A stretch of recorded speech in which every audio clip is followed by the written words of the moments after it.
Hello everyone, जय हिंद दोस्तों। आपके अपने यूट्यूब चैनल जीएस पाठशाला बाय एम तुषार में आप सभी का हार्दिक स्वागत है। जैसा कि हम साइंस का चैप्टर नंबर 1 स्टार्ट कर चुके हैं, class 9 matter in our surrounding. इसके 2 लेक्चर हमने कंप्लीट कर दिए हैं। आज ये हमारा तीसरा लेक्चर है। आप सभी का बहुत बहुत धन्यवाद। आप सभी ने बहुत प्यार दिया। ऐसे ही अपना प्यार और आशीर्वाद बनाए रखें। चैनल को लाइक करें, चैनल को सब्सक्राइब करें और जो भी क्वेरी हो आप कमेंट बॉक्स में कमेंट कर सकते हैं। जो भी क्वेरी हो हम पूरी कोशिश करेंगे कि आपके जो भी प्रॉब्लम्स हो उसको सॉर्ट आउट करें। बिना देर किए चलिए स्टार्ट करते हैं हम आज का लेक्चर नंबर 3, इवापोरेशन। इवापोरेशन कहने का मतलब ये है, बेसिक इसका डेफिनेशन है कि हम किसी भी लिक्विड को वेपर में चेंज करते हैं एट किसी भी टेम्परेचर पे, बट वो टेम्परेचर हमारा बॉइलिंग पॉइंट से कम होना चाहिए। उस सब्सटेंस के बॉइलिंग पॉइंट से कम हो और इसी होल प्रोसेस को हम क्या बोलते हैं, इवापोरेशन। जैसा कि एक और हम आपको इसमें इम्पोर्टेंट बात कहना चाहेंगे कि इवापोरेशन, जहां पर भी आप अगर इस वर्ड को देखें तो वहां पर आपके दिमाग में या आपके माइंड में ये बातें तुरंत आ जानी चाहिए कि ये एक सरफेस फेनोमेना है। किसी भी ऑब्जेक्ट के सरफेस पे जो प्रोसेस हो रहा है वो उस सरफेस पे अगर लिक्विड है, मैटर अगर में हमारा लिक्विड है तो उस सरफेस पे लिक्विड कन्वर्ट हो जाए वेपर के फॉर्म में below the boiling point of that matter. This process is known as evaporation. इस प्रोसेस को हम क्या बोलेंगे, इवापोरेशन बोलेंगे। आइए इसके बारे में डिस्कस करते हैं। जैसा कि हम जानते हैं कि जो भी मैटर के पार्टिकल्स हैं वो हमेशा क्या है, रैंडमली मूव करते रहते हैं। वो कभी रेस्ट के फॉर्म में नहीं होते हैं। At a certain given temperature, चाहे वो सॉलिड हो, लिक्विड हो या गैस हो, सभी गैसेस सभी स्टेट ऑफ मैटर, चाहे लिक्विड हो, सॉलिड हो या गैस हो, सबके पास अपना different amount of kinetic energy present रहता है। In the case of liquid, अगर लिक्विड के केस के बारे में डिस्कस करें तो small fraction of particles at the surface, उसके सरफेस पे जो स्मॉल फ्रैक्शन ऑफ पार्टिकल्स रहते हैं उनमें काफी ज्यादा काइनेटिक एनर्जी होती है और उनके भी और यही जो पार्टिकल्स हैं ये कन्वर्ट हो जाते हैं वेपर के फॉर्म में। तो हमने यहाँ से कंक्लूजन निकाला कि हमारा इवापोरेशन क्या है। इवापोरेशन क्या है, ये एक ऐसा फेनोमेनन है जिसमें कि आपका लिक्विड सब्सटेंस है वो कन्वर्ट हो जाएगा वेपर के फॉर्म में एट एनी टेम्परेचर, चाहे वो कोई भी टेम्परेचर हो। बट टर्म एंड कंडीशन ये होना चाहिए कि वो उस सब्सटेंस के बॉइलिंग पॉइंट से कम होना चाहिए और उसी प्रोसेस को हम बोलते हैं इवापोरेशन। ओके, आई होप आपको ये बातें समझ में आई होंगी। चलिए हम और अगला टॉपिक डिस्कस करते हैं, factors affecting evaporation. Factors affecting evaporation के बारे में जानेंगे कि क्या क्या ऐसे फैक्टर्स हैं जो इवापोरेशन को अफेक्ट करते हैं। सबसे पहला हमने ऑब्जर्व किया है कि जो भी रेट ऑफ इवापोरेशन है वो इंक्रीज होता है। इंक्रीज कैसे होता है, क्या कंडीशन है, उसके बारे में डिस्कस करेंगे। जैसे जैसे हम जो भी लिक्विड है या जो भी हमने ऑब्जेक्ट लिया है या सब्सटेंस लिया है, अगर उसका हम एरिया इंक्रीज कर दें, उसका सरफेस एरिया हम इंक्रीज कर दें, तो ऐसे कंडीशन में हम जानते हैं कि इवापोरेशन जो है वो इंक्रीज हो जाएगा। क्योंकि सरफेस एरिया जैसे ही हम इंक्रीज कर देंगे रेट ऑफ इवापोरेशन इंक्रीज हो जाएगा। इसका एक बेसिक एग्जांपल हम डेली बेसिस पे हमारे घरों में जानते हैं कि हमारे माता पिता या हमारे पेरेंट्स या घरों में जो भी पर्सन हैं वो अपने क्लोथ साफ करते हैं, क्लीन करते हैं, तो उनको क्या करते हैं, वॉश आउट करते हैं। वॉश करते हैं तो वॉश करने के बाद उसको धूप में सुखा देते हैं। धूप में जब भी वो किसी मतलब रोप पे अपने क्लोथ को रखते हैं तो वो उस अपने कपड़े को फैला देते हैं पूरी तरह। ऐसा क्यों? क्योंकि जितना ज्यादा सरफेस एरिया इंक्रीज करेंगे उतने ही जल्दी वो हमारा क्लोथ क्या हो जाएगा, सूख जाएगा। मतलब इट मीन्स कि जो भी लिक्विड है, लिक्विड इट मीन्स की वाटर है, तो वाटर सब्सटेंस कन्वर्ट हो जाएंगे वेपर के फॉर्म में। तो यहाँ से हमको कंक्लूजन निकलता है कि अगर हम अपने क्लोथ्स या ऐसे लिक्विड सब्सटेंस का अगर सरफेस एरिया इंक्रीज करें तो वो जल्दी ही कन्वर्ट हो जाएंगे वेपर के फॉर्म में। तो इस प्रोसेस को क्या बोलते हैं, इवापोरेशन। और इवापोरेशन का अगर रेट इंक्रीज करना है तो हमको सरफेस एरिया इंक्रीज करना पड़ेगा। चलिए नेक्स्ट, अब नेक्स्ट फैक्टर के बारे में बात करते हैं। जैसे ये भी नेक्स्ट इंपॉर्टेंट फैक्टर है कि अगर हम टेम्परेचर किसी लिक्विड स्टेट का अगर टेम्परेचर इंक्रीज कर दें तो इंक्रीज करने पे काइनेटिक एनर्जी बहुत ज्यादा डेवलप हो जाती है, या ये कह सकते हैं कि काइनेटिक एनर्जी बढ़ जाती है, इंक्रीज हो जाती है। काइनेटिक एनर्जी जैसे ही इंक्रीज हो जाएगी तो उनके जो पार्टिकल्स हैं, जो भी उनके बीच लिक्विड स्टेट के पार्टिकल्स हैं, वो काफी तेजी से दूर भागने की कोशिश करेंगे, और दूर भागने की कोशिश करेंगे और धीरे धीरे ये हमारे क्या है कि गैसियस स्टेट में कन्वर्ट हो जाएंगे। गैसियस स्टेट इट मीन्स कि वेपर के फॉर्म में कन्वर्ट हो जाएंगे। तो ये सेकंड मोस्ट इंपॉर्टेंट फैक्टर है कि जैसे जैसे हम किसी सब्सटेंस का टेम्परेचर इंक्रीज करते हैं, वहां पर काइनेटिक एनर्जी डेवलप हो जाता है, काइनेटिक एनर्जी इंक्रीज हो जाएगा। काइनेटिक एनर्जी जैसे जैसे इंक्रीज हो जाएगा उसके उस सब्सटेंस के पार्टिकल्स के बीच में जो फोर्स फ्रिक्शन है वो वीक हो जाएंगे, और पार्टिकल्स फॉर अवे हो जाएंगे, एक दूसरे से दूर भागेंगे। और जैसे जैसे एक दूसरे से दूर भागेंगे तो वो कन्वर्ट हो जाएंगे हमारे गैस के फॉर्म में। उनके पार्टिकल्स कन्वर्ट हो जाएंगे, सॉरी उनके वो सब्सटेंस कन्वर्ट हो जाएगा गैसियस स्टेट में। ओके नेक्स्ट हमारा क्या है, थर्ड फैक्टर है डिक्रीज इन ह्यूमिडिटी। हम बात करते हैं ह्यूमिडिटी की। ह्यूमिडिटी कहने का सेंस ये है कि जो भी वाटर वेपर है, वाटर के ड्रॉपलेट्स हैं जो एयर में प्रेजेंट है, उन्हें ही क्या बोलते हैं, ह्यूमिडिटी बोलते हैं। जितना amount of water vapour present in air, that amount is known as sorry that process is known as humidity. Air around us cannot hold more than, air जो है वो एट अ गिवन टेम्परेचर, जो भी temperature है उसी certain temperature पे जितना भी वाटर वाटर है वो होल्ड स्पेस उतना ही amount of water vapour contain कर सकता है या होल्ड रख सकता है। बट जैसे जैसे उसका टेम्परेचर इंक्रीज होगा तो वो कन्वर्ट हो जाएगा। बट ह्यूमिडिटी अगर हमारा क्या है, इंक्रीज हो रहा है, ह्यूमिडिटी इंक्रीज होगा तो इवापोरेशन क्या हो जाएगा, डिक्रीज हो जाएगा। At this condition if the amount of water in air is already high, अगर amount of water it means कि ह्यूमिडिटी इंक्रीज है या ह्यूमिडिटी ज्यादा है, तो एट दिस कंडीशन हमारा इवापोरेशन क्या हो जाएगा, वहां पे डिक्रीज हो जाएगा। इवापोरेशन इट मीन्स कि लिक्विड जो है वो गैस के फॉर्म में या वेपर के फॉर्म में कन्वर्ट नहीं हो पाएगी। हमारा फोर्थ फैक्टर है जो अफेक्ट करता है इवापोरेशन को, an increase in wind speed. जैसे जैसे विंड का सॉरी हवा का स्पीड अगर तेज किया, सॉरी जैसे जैसे हम विंड की स्पीड को इंक्रीज करेंगे तो यहाँ पे हम ये देखेंगे कि जो भी इवापोरेशन है या जो सब्सटेंस है इसका जो ऑब्जेक्ट है, जैसे एज्यूम कर लेते हैं, एग्जांपल एक ले लेते हैं वही क्लोथ्स का, कि क्लोथ्स अगर हमारा क्या है कि हमने उसको वॉश कर दिया और एक रोप पे हम उसको रख देते हैं, तो अगर हम फैन ऑन कर दें या वहां पे बाहर से एटमॉस्फेयर में हवाएं तेज चले, विंड स्पीड तेज चले, तो इवापोरेशन काफी तेजी से होने लगता है, काफी फास्ट होने लगेगा। ऐसे कंडीशन में यहाँ पे कॉमन ऑब्जर्वेशन है क्लोथ्स का, बता दिया आपको कि dry faster on windy day. जैसे ही विंडी डे में वो क्लोथ सॉरी इवापोरेशन क्या है वो काफी तेजी से इंक्रीज हो जाएगा और हमारे कपड़े जल्दी सूख जाएंगे with increase in wind speed. जैसे ही विंड का हम स्पीड इंक्रीज करते हैं।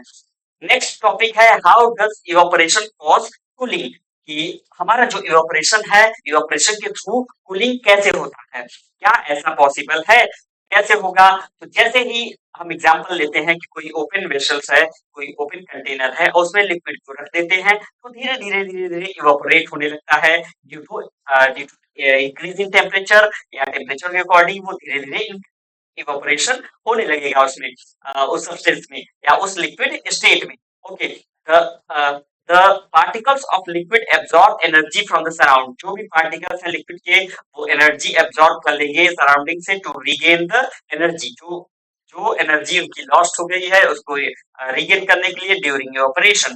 This absorption of energy from surrounding make the surrounding cold, और यही एब्जॉर्प्शन जो है एनर्जी का फ्रॉम द सराउंडिंग को भी क्या कर देता है, ये हमारे सराउंडिंग को इर्द गिर्द जो भी उसके अगल बगल जो भी चीजें हैं उसको वहां पे कोल्डनेस क्रिएट कर देगा।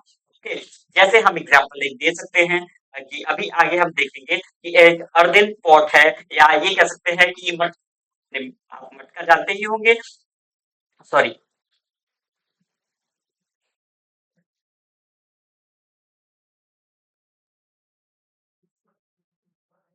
जैसे कि एक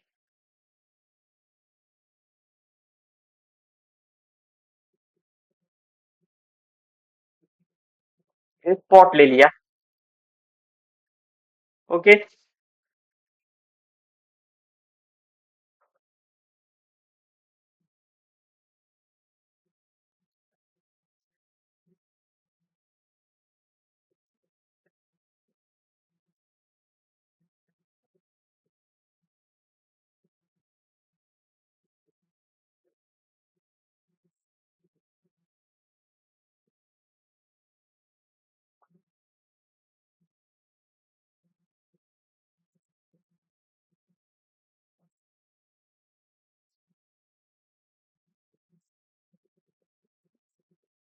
जैसे एक छोटा सा मटका ले लिया हमने, और इसमें वाटर के ड्रॉपलेट्स हैं, हम इसमें वाटर कंटेन कर लिए हैं।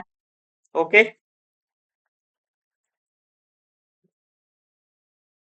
और मिट्टी का जो ये बर्तन है, जो पॉट है, जिसको मटका बोलते हैं, तो इसमें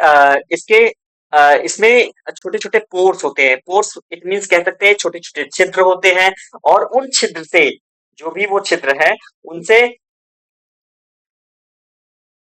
जो वो छिद्र है,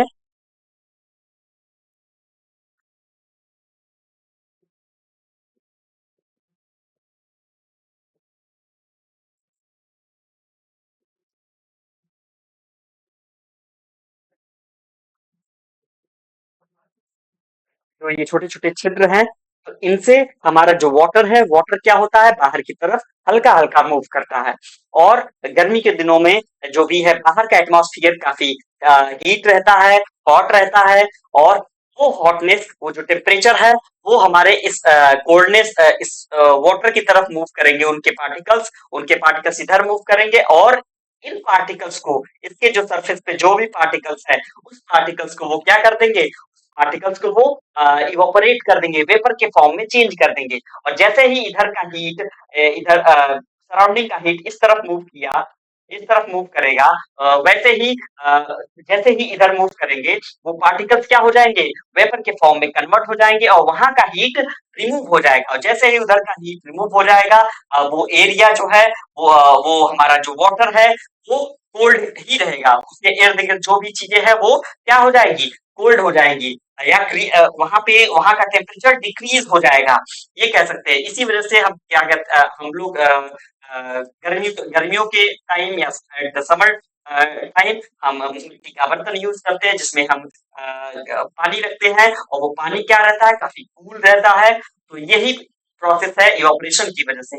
ऐसा क्यों होता है, due to the evaporation. Okay, I hope आपको ये बात समझ में आई होगी। चलिए next, what happens when you pour some acetone. Acetone it means कि जो नेल पॉलिश होता है, उसका रिमूवर, और उसको अपने हाथ में रखते हैं, तो जैसे ही हाथ में रखेंगे, तो वहां पे हमें हमें थोड़ा सा कूल फील होगा। ऐसा क्यों होता है, वो भी रीजन है इवापोरेशन का। वहां पे सेम प्रोसेस है, बिल्कुल सेम प्रोसेस है। जैसे ही हमारे जो पाम है, वहां का जो हीट है, वो इवापोरेट हो जाएगा, वेपर में कन्वर्ट हो जाएगा, और हमें कोल्डनेस महसूस होगी। At hot sunny day, people sprinkles water on the roof। जैसे कि सनी डे है, तो वहां पे हम क्या करते हैं कि रूफ पे या छतों पे हम पानी डाल देते हैं, ताकि वो छिड़काव कर देते हैं पानी का, ताकि वहां पे इवापोरेशन हो जाए, और वो सरफेस क्या हो जाए, थोड़ा सा कोल्ड हो जाए। Why should we wear cotton clothes? हम कॉटन क्लोथ्स क्यों पहनते हैं समर में, क्योंकि हमें स्वेटिंग होती है समर में, हमें पसीना आता है, और कॉटन के क्लोथ्स में क्या होता है, कॉटन क्लोथ्स में वही छोटे-छोटे पोर्स होते हैं, जिनकी वजह से हमारा जो शर्ट है वो थोड़ा-सा क्या हो जाता है, स्वेट हो जाता है, गीला हो जाता है और गीला होने की वजह से वो तेजी से क्या हो जाएगा, इवेपोरेट हो जाएँगे और हमें थोड़ा-सा कूलनेस महसूस होता है। इस वजह से हम गर्मियों के दिनों में कॉटन क्लोथ्स पहनना ज़्यादा पसंद करते हैं। ये सारे जो एग्ज़ाम्पल्स हैं, ये रिलेटेड हैं किससे? इवेपोरेशन से। तो इवेपोरेशन की वजह से कूलनेस का कोल्डनेस भी हम सॉरी कोल्डनेस भी हो जाता है, जिसकी वजह से हम गर्मियों के दिनों में ये सब सारी चीजें यूज कर सकते हैं। ओके, चलिए फ्रेंड, एक और क्वेश्चन है, why do we see water droplets on the outer surface of glass containing ice cold water? ऐसा क्यों होता है? जैसे ही हम एक टम्बलर है या एक ग्लास है, उसमें हम आइस ले लिए हैं, तो हम बाहर का जो टेम्परेचर होता है वो डिफरेंट होता है, आइस का टेम्परेचर डिफरेंट है, तो बाहर का टेम्परेचर जो है वो और आइस का जो टेम्परेचर है, आइस का जो ग्लास का जो सरफेस है, वो उस पे छोटे छोटे वाटर ड्रॉपलेट्स आ जाते हैं। ऐसा क्यों होता है? ऐसा इस वजह से होता है क्योंकि वहां क्या होता है, वेपर जो रहता है, वेपर वो कन्वर्ट हो जाता है सॉलिड में, सॉरी, वेपर कन्वर्ट हो जाता है लिक्विड में और इस वजह से वो छोटे छोटे क्या है कि हमको वाटर ड्रॉपलेट्स ग्लास के सरफेस पे दिखाई देते हैं। तो आई होप कि ये बातें समझ में आई होंगी। अगर कोई क्वेरी हो तो आप कमेंट बॉक्स में कमेंट कर सकते हैं और हम आपके क्वेरी को या प्रॉब्लम को स्पष्ट करने की पूरी कोशिश करेंगे। जैसा कि आपके इस चैप्टर में three types of state of matter हैं। एक पहला है सॉलिड है, दूसरा लिक्विड है and third one is gaseous है। गैसियस स्टेट है या गैस।